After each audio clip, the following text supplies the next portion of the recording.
آج ہم انشاءاللہ سورۃ النساء کے متعلق بات کریں گے۔ یاد رکھیے گا کہ سورۃ النساء مدینے میں نازل ہوئی۔ کہاں نازل ہوئی؟ سورۃ النساء مدینے میں نازل ہوئی۔ الحمدللہ ہم نے سورہ فاتحہ، سورہ بقرہ، سورہ آل عمران، اب ہم بات کر رہے ہیں سورہ نساء کے متعلق۔ سورہ نساء مدینے میں نازل ہوئی۔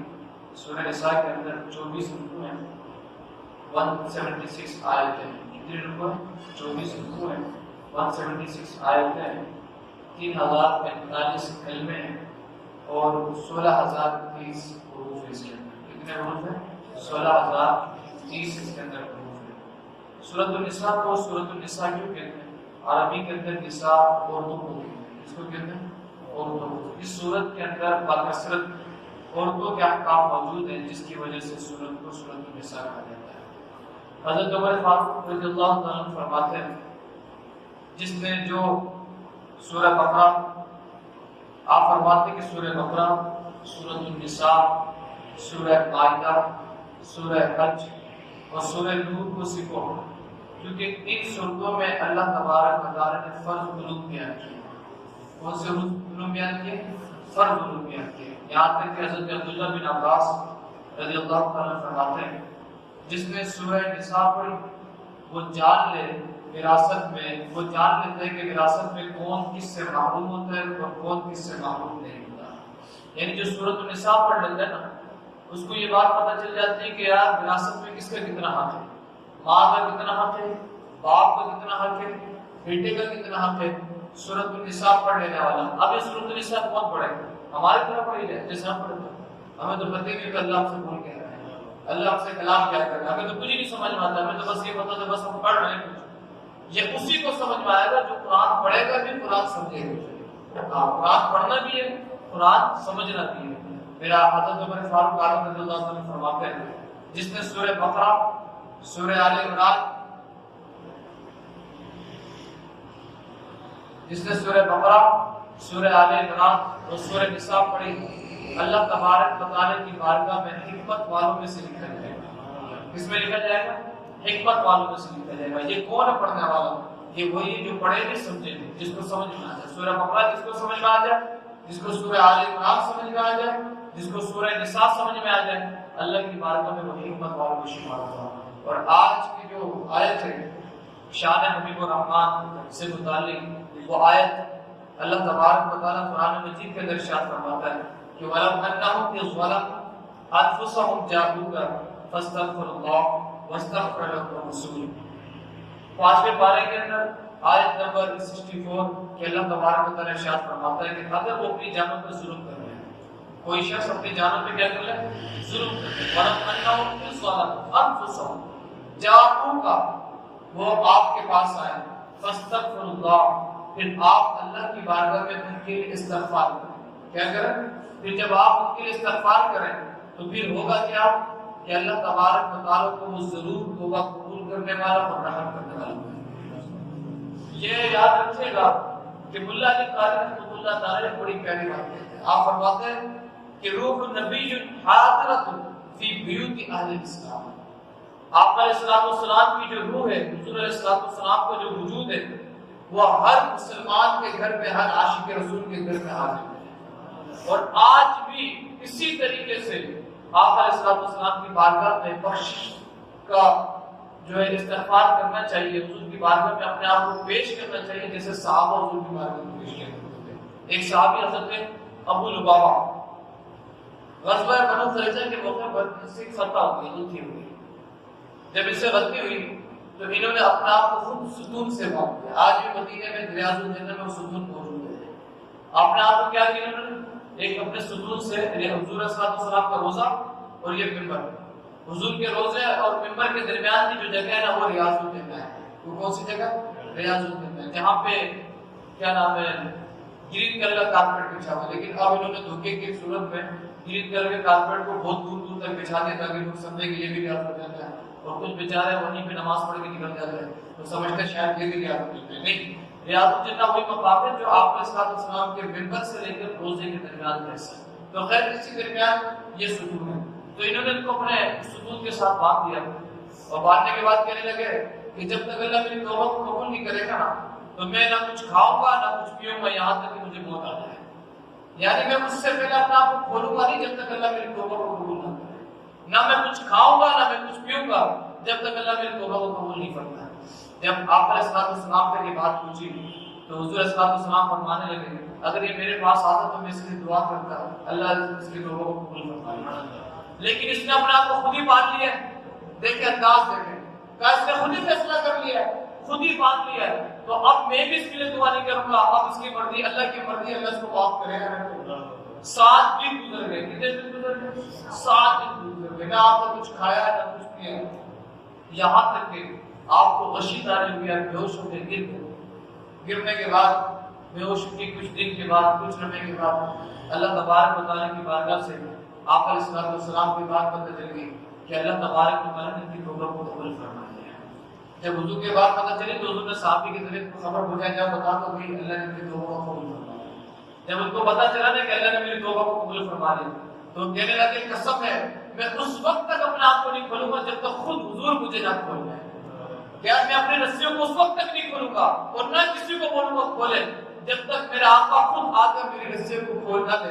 میرا آقا علیہ السلام کتنا رحیم ہے, کتنا رحم فرمانے والا ہے. حضور خود آیا, میرا آقا علیہ السلام نے اپنے ہاتھوں سے ان کی رسیوں کو کھول دیا. اگر کہنے کا مقصد کیا, حضور فرما رہے تھے کہ اگر یہ میرے پاس پہلے ہی آ جاتا تو اس کو 7 دن ستون سے باندھنے کی ضرورت نہیں ہوتی. خود ہی اپنے آپ کو رسی سے نہیں باندھتا. یہ میرے پاس آتا میں اللہ کی بارگاہ میں اس کے لیے دعا کر لیتا, اللہ اس کو اسی وقت معاف فرما. یہاں تک کہ ایک صحابی مروان کا زمانہ تھا. یہ مروان بڑا ظالم بادشاہ ہو گیا, بڑا ظالم بادشاہ ہو گیا. اس کے زمانے میں حضرت ایوب انصاری رضی اللہ عنہ آپ علیہ السلام کے روزے میں حاضر ہوئے. حضور علیہ السلام کے روزے میں حاضر ہو کے حضور کے روزے سے اپنے رخسار کو اپنے گال کو ٹچ کر کے دعائیں مانگنے لگے اور رونے لگے. مروان نے آپ کے جو ہے پیچھے سے گلے کو پکڑا, وہ پکڑ کے کہنے لگا تو کس کو, یہ کیا کر رہا ہے, یہ کیا حرکت ہے تیری. تو آپ کو بڑا غصہ آیا اور آپ فرمانے لگے وہ مروان سن, میں کسی پتھر کے پاس نہیں آیا, میں رسول اللہ کی بارگاہ میں آیا. میں کس کے بارگاہ میں آیا, میں حضور کی بارگاہ میں آیا, میں کسی پتھر کے پاس نہیں آیا. اور آپ اندازہ کریں آج لوگ کہتے ہیں کہ مزارات میں نہیں جانا چاہیے, حضور علیہ السلام کے روزے پہ ہاتھ باندھ کے نہیں کھڑا ہونا چاہیے, یہ نہیں کرنا چاہیے, وہ نہیں کرنا چاہیے. آج مدینے میں جب 1 سال ہوئی شدید قحط برپا ہوا, یہاں تک کہ لوگ بھوکے مرنے لگے. 1 سال میں یہ حالت ہوا تو لوگ اما عائشہ صدیقہ رضی اللہ عنہا کی بارگاہ میں آئے. جب اما عائشہ صدیقہ کی بارگاہ میں آئے تو عرض کرنے لگے اما عائشہ کی بارگاہ میں کہ بڑا 1 سال کا معاملہ ہو گیا, آپ کچھ کرو, فرمایا دعا کریں. میری اما عائشہ صدیقہ رضی اللہ عنہا کا وظیفہ ہوتا ہے. کیا فرمایا, یہ نہیں بتایا کہ جہاں تصویر پکڑو سبحان اللہ پڑھنا شروع کر دو, جہاں تصویر پکڑو سورہ یاسین پڑھنا شروع کر دو, یہ لوگ آگے اس کو لے جا کے جواب نہیں. آپ نے فرمایا جاؤ حضور کی بارگاہ میں, آپ علیہ السلام کے روزے انور میں حاضر ہو اور حضور کا جو گنبد ہے نا, آپ علیہ السلام کے روزے اور آسمان کے درمیان جو گنبد ہے اس میں سے ایک روشن دان نکالو. کیا کر لو, روشن دان نکالو, کھڑکی نما نکالو, تاکہ حضور کے روزے اور آسمان کے درمیان کوئی پردہ نہ ہو, کوئی رکاوٹ نہ ہو.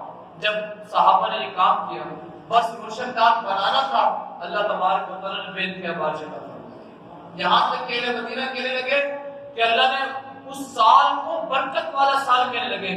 کیا کہنے لگے اس سال کو, برکت والا سال. اتنا اللہ نے اناج اس سال عطا کیا, یہاں تک کہ فرماتے ہیں کہ ہمارے اونٹنیاں اور اونٹ جو سوکھے تھے وہ گوشت سے پھٹنے لگے. اتنا گوشت اللہ نے اس میں عطا فرما دیا. یعنی اتنا انہوں نے کھایا, اتنا اللہ نے باغات عطا کیے, اللہ نے اتنے اناج اگائے کہ وہ کھا کھا کے ان کا گوشت پھٹنے لگا کہ اب جب تک وہ پھٹ جائے. اللہ نے اتنی برکت عطا کی. اور آج بھی آپ روزے رسول اللہ کے گنبد کو دیکھیں گے تو آپ کو اس گنبد میں روشن دان نظر آئے گا باقاعدہ. اگرچہ وہ کھلا ہوا نہیں ہے, زنجیروں سے اس کو باندھا ہوا ہے, اور ترکیوں کے دور سے اس کو, کیونکہ ایگریمنٹ تھا اور ان کے دور سے اس کو باندھا ہے, کیونکہ اگر ان کا بس چلے تو اس کو ختم بھی کر دو اس نشانی کو. لیکن وہ ترکیوں کے دور سے الحمدللہ اب تک محفوظ ہے, اور دیکھنے والے اس کو دیکھتے ہیں کہ وہ باقاعدہ اس کو زنجیروں سے اس طریقے سے روشن دان کو بند کیا گیا. آپ علیہ السلام حضرت عمر فاروق اعظم رضی اللہ عنہ کے دور میں جب قحط ہوا, آپ کے دور میں بھی قحط پڑا, تو حضرت بلال بن حارث حضور صلی اللہ علیہ وسلم کے روزے پہ حاضر ہوئے. آپ علیہ السلام کے روزے پہ حاضر ہوئے, اس کی یا رسول اللہ آپ اپنی امت کے لیے بارش کے لیے کچھ کرا. بارش کی دعا فرمائے. حضور کے روزے پہ حاضر ہو کے عرض کر رہے ہیں یا رسول اللہ آپ کی امت بڑی پریشان ہے, آپ ان کی بارش کے لیے کچھ کرم فرمائے.